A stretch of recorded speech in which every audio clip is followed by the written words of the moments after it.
সম্মানিত সঞ্চালিকা, আমার সাথে আজকের আলোচক সম্রাট এবং আপনার মাধ্যমে আমাদেরকে যারা দেশে বিদেশে প্রবাসে দেখছেন, সকলকে আমার দল বিএনপির পক্ষ থেকে শুভেচ্ছা জানাচ্ছি এবং ধন্যবাদ জানাচ্ছি। বাউলদের ইতিহাস তো হাজার বছরের পূর্বে, যেখানে আপনার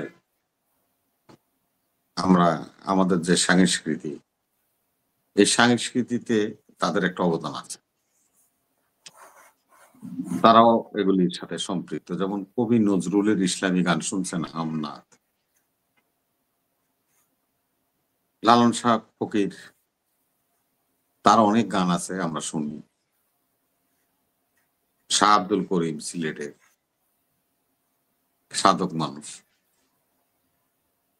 আমরা মনমোহন সিং এর গান শুনি, আমরা ফকির মুন্সির গান শুনি, আমরা মোমেন সিং এর জালালউদ্দিনের গান শুনি। এরাও বাউল শিল্পী। হালিম বয়াতি বাউল শিল্পী। আমি কখনো বাউলদের অনেক পালা গান শোনার আমি শুনছি বা শুনি, অনেক কথা শুনি। এই ধরনের উক্তি করে কেউ পালা গান করছে, ডিবেট করছে, আমি এটাই প্রথম দেখলাম। সেখানে যে দু শিল্পী ছিলেন তাদের মধ্যে বাহেজ হয়েছে, বাহেজ হয়ে আরেক শিল্পী পাল্টা যে প্রশ্নটা করছে সেটা অত্যন্ত নিম্নমানের এবং ঘৃণিত, যা আমাদের ধর্মের সাথে যায় না, আমাদের ইসলামের সাথে যায়। এটার আমি তীব্র নিন্দা প্রতিবাদ জানাই। দেখেন, এখন বাউল শিল্পীদের মধ্যে হলো দুই ভাগ। বাংলাদেশের সব জায়গায় ভাগাভাগি আছে ভাই। ভাগাভাগির জন্য দেশটা আগে এলো না ৫৪ বছর। আমি সেদিন একজন বিশিষ্ট বাউল শিল্পী সাধক তার একটা বক্তব্য শুনলাম এই ঘটনার পরে। উনি লিখছেন ওনার বাবার দাদার নাম হলো আলফু দেওয়ান, ওর বাবার নাম হলো মালিক দেওয়ান, ওর চাচার নাম খালেক দেওয়ান। খুব বিখ্যাত সাধক, বাউল গান করতো এরা। তারই ছেলে হলো আরিফ দেওয়ান। উনি এই ঘটনা ঘটার পরে, আবুল সরকার গ্রেফতার হওয়ার পরে উনি একটা বিবৃতি দিয়েছেন। উনি বলছেন যে আমি অনেক আগে থেকে আপনাদেরকে সাবধান করতেছিলাম, আপনাদেরকে আমি বিভিন্নভাবে বোঝানোর চেষ্টা করতেছিলাম, আপনারা বাউল গানটাকে এখন যে পথে নিয়ে গেছেন সেটা বাউল গানের পথ নয় এবং আপনার মুর্শিদি গানের পথ নয়, পল্লী গীতির পথ নয়।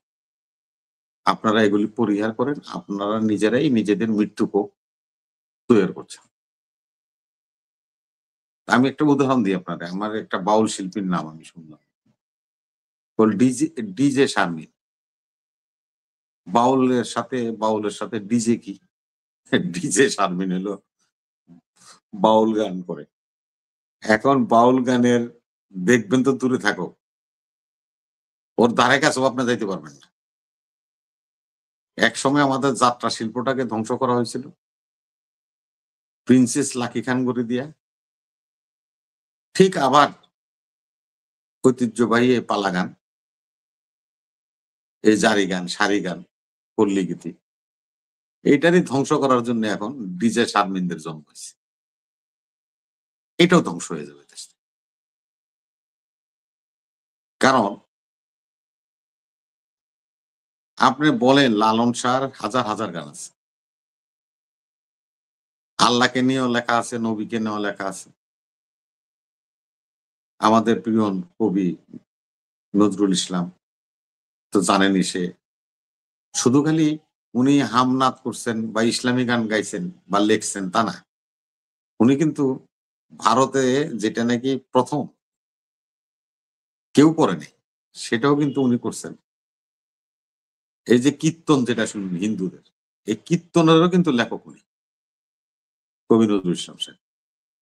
কোন ভারতের হিন্দুরা কীর্তন লেখা নেই, এই কীর্তনও কিন্তু কবি নজরুল ইসলাম সাহেব লিখছেন, যেগুলি এখন হিন্দুরা চর্চা করে। এটা হলো প্রতিভার বিষয়। আপনি প্রতিভাটাকে যদি আপনার সৃষ্টির সাথে, স্রষ্টার সাথে বা স্রষ্টার যে নিয়ামত তার সাথে যদি আপনি পাল্লা দেন, তাকে নিয়ে যদি আপনি প্রশ্ন উত্থাপন করেন, তাহলে আপনার ঈমান আকীদা নিয়ে তো প্রশ্ন উঠতেই পারে। আজকে সেই কাজটাই এই ভদ্রলোক করছে। উনার নাম জানি কি বললেন? ওই যে আবুল আবুল সরকার। সরকার। কিন্তু আমাদের আবুল তো সরকার। তথ্য উপদেষ্টা কালকে বললেন যে ফকির, বাউল সহ ভিন্ন ধর্মাবলম্বীদের উপরে সব ধরনের জুলুম বন্ধ করা হোক। তো উনার উপরে কি আসলে জুলুম হয়েছে কিনা? যেটা আমরা ভাই আমি এই কথাটা আমি জি। আমি এই কথাটা আপনার শোতে আরো এই শোতে না অনেক শোতে আমি বলছি। যে আপনারা গোলাপ শাহ ফরহাদ মাজার হোসেনের ভাঙতে যান। কণ্ঠেও আমরা শুনতে পেলাম। মানে একই কথা। আরে ভাই ও তো অজু করে না ভাই। ওর কথা কইলাম না। ও বউয়ের কামাইতে ভাত খায়। আর এখন এই যেটা সময় কেন এভাবে উনি তো আগেও বলেছেন নাকি? মানে অনেক কথাই বলেছেন। বাট এটা তো খুবই আপত্তিকর। উনি নিজে উনি তো নিজে আমি তো বললাম যে উনি জীবনে অজু করছে কিনা বলতে পারবো না। মানে কোভিড এর সময় কয়েকবার হাত দিছে। কিন্তু হে পাও দো না। স্যান্ডেল পিনতে না। ওই অবস্থায় যায় হইলো ঘরে ঘুইয়ে দেয়। না উনার সেটা ইতিহাস উনার জানেন? উনি কিভাবে চলাফেরা করবেন সেটা উনার ব্যক্তিগত লাইফ। সব ইসলামের মতো কিন্তু চলাফেরা নিয়েও একটা সমাজে বয়ান এখন কি আছে। করে এটা সেটা নিয়ে জানেন? আমরা কথা বলতে পারি। আপনাকে পাঁচ ওয়াক্ত নামাজ পড়তে হবে, ৫ বার ওযু করতে হবে এবং আপনাকে পরিষ্কার থাকতে হবে। ইসলামের ১ম কথাটাই হলো পরিষ্কার পরিচ্ছন্নতা। পরিষ্কার পরিচ্ছন্নতা তার মানে হলো কি আপনি পাক। ইসলামের ১ম কথাটা হলো পরিষ্কার পরিচ্ছন্নতা।